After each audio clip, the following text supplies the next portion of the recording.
the alternator on a 2007 Impala SS. This applies to all of the LS4 variants, so I'm sure this can be translated over to like a GXP, Buick Cross Super, Monte Carlo SS, and again the Impala SS with the LS4. So I'm going to walk you through the process here. I'm going to be doing things a little bit differently than like what's recommended. This is more of a shade tree mechanic way. So I'll go ahead and walk you through what I'm talking about here. Those of you that know about these cars, they have a really funky tensioner, and being that they're transverse, you're supposed to have a specialized tool. So what you're going to need is something to release tension on that tool, and I'm going to show you how to do that without a special tool. You'll need a tool, but not the tool. So with that being said, let me go grab what I need and I'll be right back. Okay guys, I'm back. I'm going to walk you through the process here. First thing you're going to do is take your negative battery terminal loose. You don't want to have that battery connected when you're working on the electrical system.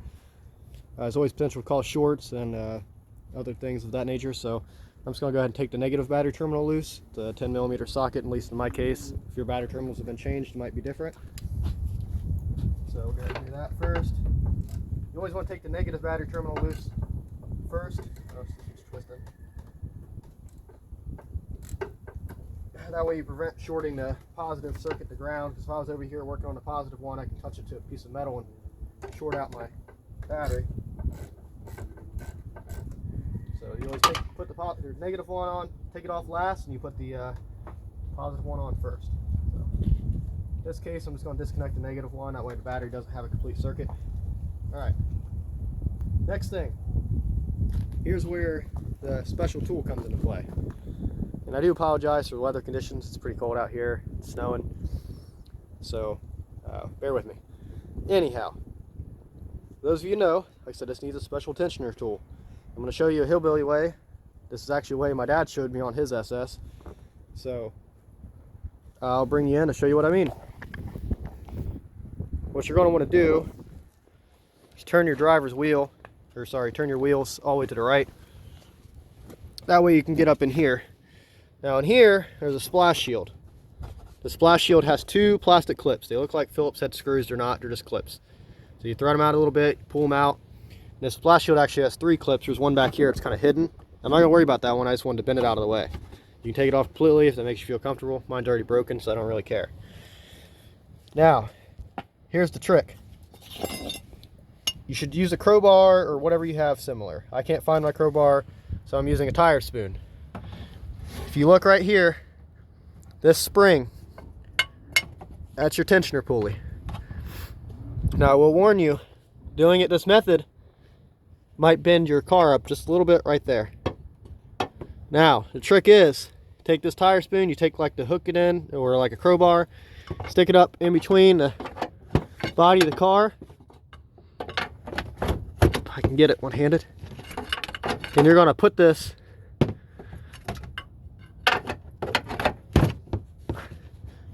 on top of that spring. So you're kind of cupping it on top spring, that way when you lift up, you're compressing that spring. I will warn you, do this at your own risk. It's dangerous. You're gonna have to do this one-handed or have an assistant. You're gonna pry down, so you're gonna pull this bar up, you're gonna pry down on that spring, and that's gonna take your belt loose. So you can kind of see the whole engine's kind of moving, but so I'm gonna do that with the camera on a tripod, and I'm gonna slip that belt off of there first thing using this method. Now, like I said, this isn't like the proper way, and you should get the special tool. This is a down and dirty redneck way. So again, put it on that tensioner spring back there. You're gonna put it in between the frame or whatever, the chassis of the car, and you're gonna just pry down on that spring. That's gonna release tension, and now we can get the belt off. So that's gonna be my next step.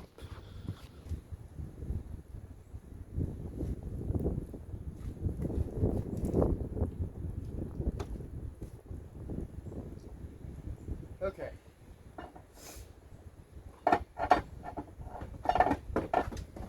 Alright, I was being a dummy and I was trying to slip it off the alternator first, but what I ended up actually doing, I'll bring you in a little easier. I just slipped it off this idler right here. This one. That way I could get the belt loose. All right, so now you can just slip that off the alternator.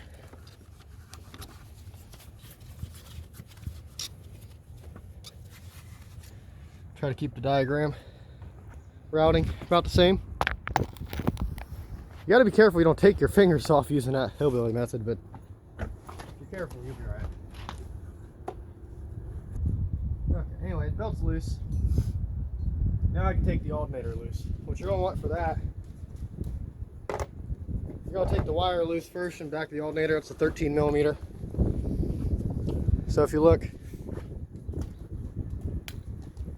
right here, 13 millimeter, a little boot. Take that boot off. That's your positive wire on your alternator.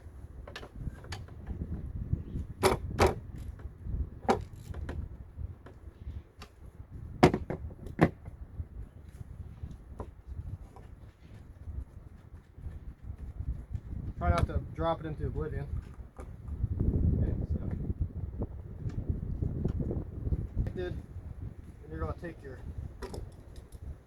positive, sorry, take your connector out of the back of your alternator. That has a little like safety blue retaining clip. Oh, that didn't work.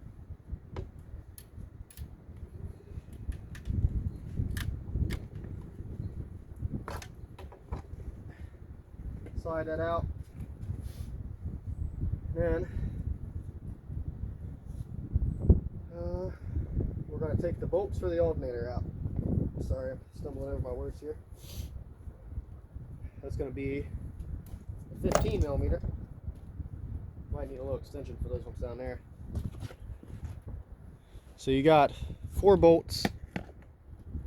Bring you in here. You got 4 bolts on this alternator holding it in. You got one here, and then you got 2 back here. Same place on the alternator, just down there. So I'm not going to really be able to show you that while I'm doing it, but we'll bring you in. So you got your 2 on top, and then you got your 2 right there and right there. So there's 15 millimeter bolts, real simple.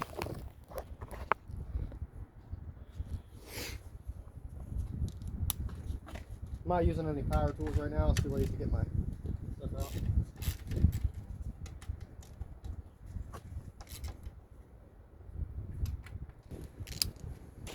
Alright, I'm back with the swivel. Sorry guys for running grabbing multiple tools. This is the first time I've done this job on this particular car, so learning with me here. So try it with this one first.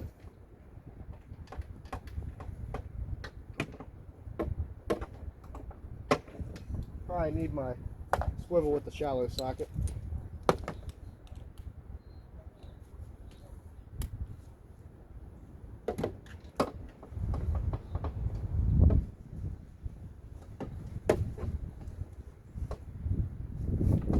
Yes, the swivel, shallow 15. You guys can still see. Swivel with the shallow 15 did the trick for that. This back one right here.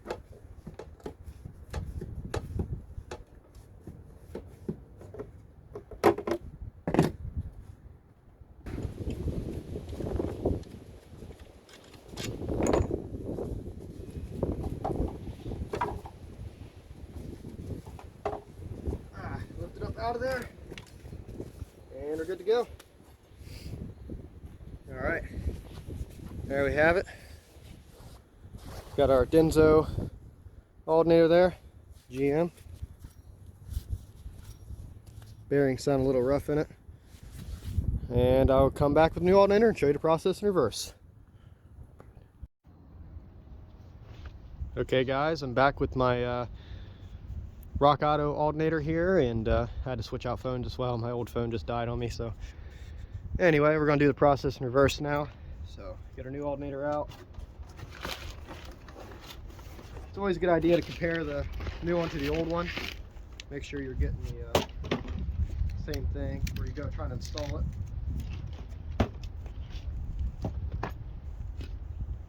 Okay, so we got our old Denso.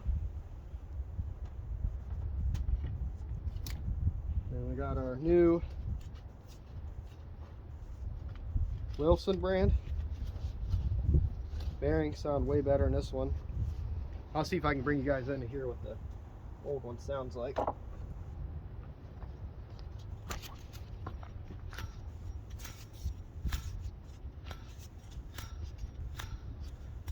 It's got like a little bit of a whine to it, like a metallic scraping. The new one is dead silent. Also, it feels a little smoother in general. Anyway, so alternator sounds good, looks good. Connector looks the same. Everything should match up fine, so we're going to go ahead and drop it in place. Just reverse of what we did.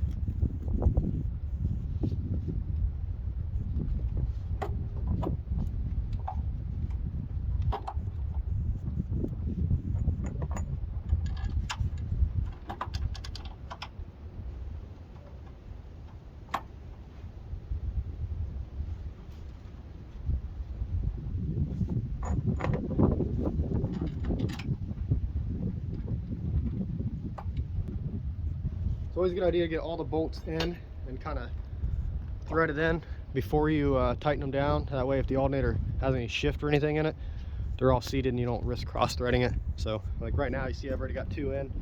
I still got some wiggle room, so I'll get my back ones down in there. I have to drop them into oblivion.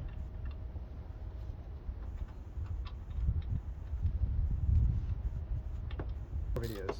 Also, I was thinking about trying to rebuild the old alternator. If that'd be something you guys would like to see, just drop a comment down below. I've never done one before, but I was thinking about trying my hand at it.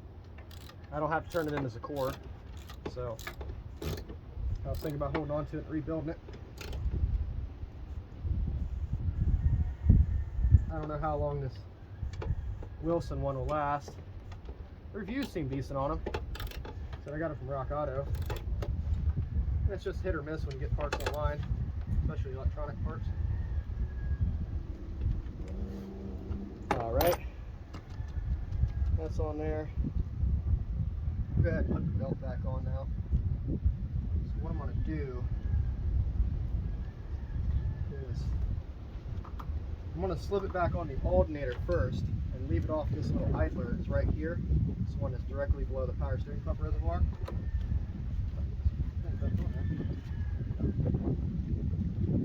So, get the belt in position, kind of get it down by this idler. That way when I take the pressure off the tensioner, make sure this is still on there all the way, I can literally just slip it right back on there.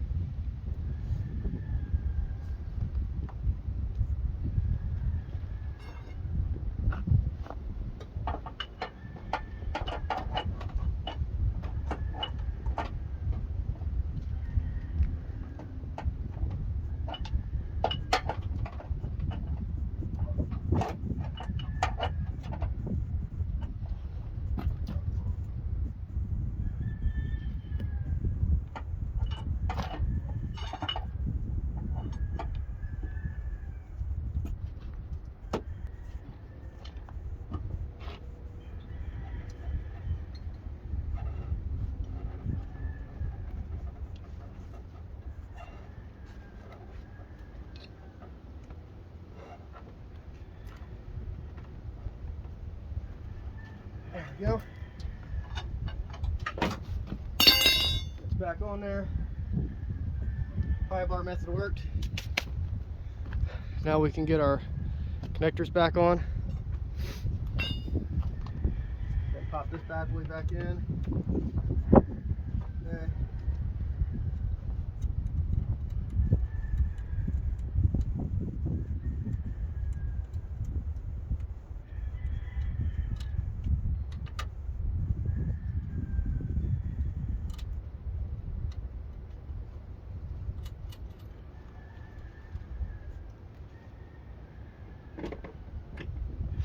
Go back to our 13 here and tighten this back one up, assuming it's the same size on this 3-man.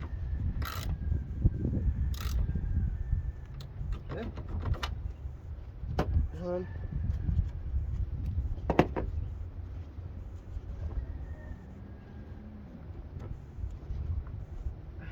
Okay, boots back on. I'm gonna go put my cover back on here. I'll show you what I was talking about. So I got these little clips. They look like this. They got the little base, and then they got this little Phillips head piece that kind of just sits in there. So they literally just kind of pop back in. See if I can do this one-handed. This cover, like I said, it just kind of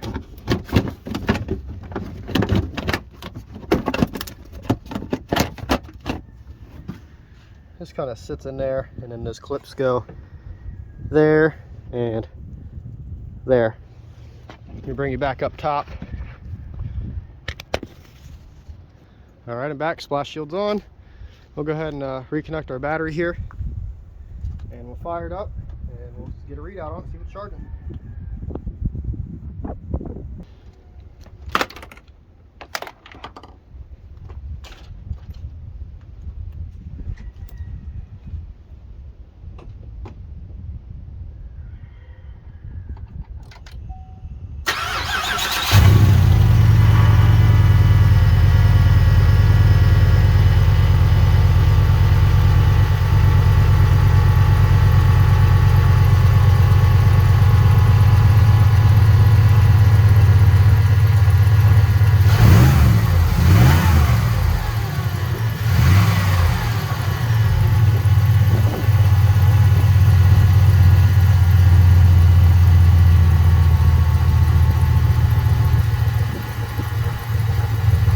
Revved it up a few times to get the alternator kind of kicking in. I'm going to show you how to test it now. Make sure you're getting a good readout on it. So what you're going to want to do is take your multimeter. I actually showed this in a short, but you're going to take your multimeter. You're going to set it to 20 DC volts. Any cheap multimeter will do. And then you're going to take your black lead, put it on your ground. And you're going to put your red lead and put it on the back of the alternator. This red lead, the one we took off earlier.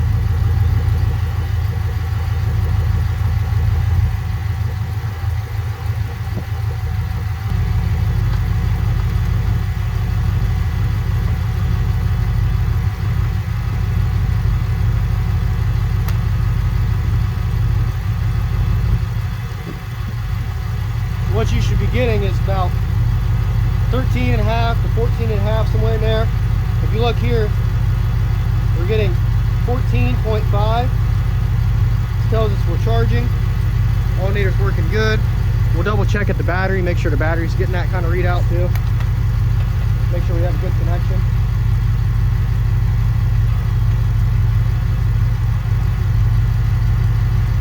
So 14.4 volts at the battery. So this alternator's working fine, the battery's charging as it should, we're good to go. That's going to be all for today's video, guys. If you have any questions, comments, concerns, please drop them down below. If you have any suggestions for future videos, let me know. I'm kind of just doing things as they come up. You might be following my Camaro build or other things. This is just my daily driver, so as things break, I'm going to fix them. I might do some upgrades down the road, but for now, I'm just kind of keep it on the road. So that concludes our how to install an alternator on a 07 Impala SS LS4 version. Again, this can be applied to really a general alternator swap, but the specific things I showed in this video apply to this engine. So that concludes our video for today, guys. Have a nice day.